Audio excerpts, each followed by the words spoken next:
हा आमचा नातू शैवल आपल्या पालघर जिल्ह्याची माहिती देत आहेत. शैवल विचार बोल. आदरणीय गुरुजन आणि माझ्या बालमित्रांनो, मी शैवल राहुल पाटील, इयत्ता 3री अ. आज आपला पालघर जिल्हा या विषयावर बोलणार आहे. आपण माझे भाषण शांतपणे ऐकून घ्यावे अशी विनंती. आपल्या पालघर जिल्हा विषय सांगण्याअगोदर मी तुम्हाला पालघर जिल्हा झाला कसा ह्याचा थोडा इतिहास सांगणार आहे. तुम्हाला माहिती आहे का, फार पूर्वी पालघर जिल्ह्याच काय तालुका पण नव्हता. पालघर हे ठाणे जिल्ह्यातील माहीम तालुक्यातील एक छोटेसे खेडे होते.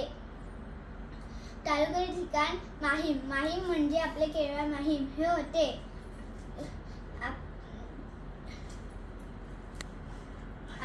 आपल्या पालघर तालुक्यामध्ये सर्व सुविधा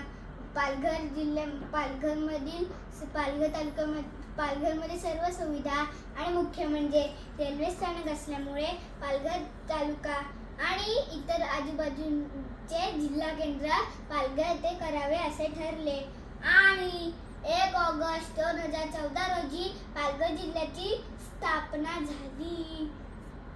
कोकणच्या उत्तर भागात असलेला पालघर जिल्हा, पूर्वेकडे असणाऱ्या सह्याद्री पर्वताच्या रांगा आणि पश्चिमेकडे अरबी समुद्राची किनारपट्टी हा दरम्यान पसरलेला आहे.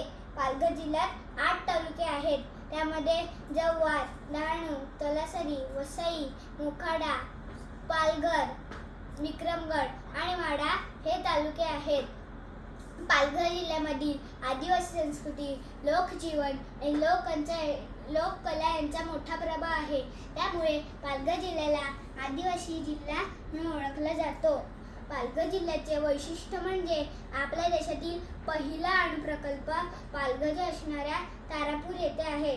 तसेच सर्वात मोठी MIDC बोईसर येथे आहे. त्यामध्ये औषध, रासायनिक आणि इंजिनिअरिंग हे कारखाने आहेत. पालघर जिल्ह्यामधील वाढवण येथे आशिया खंडातील सर्वात मोठे बंदर होणार आहे.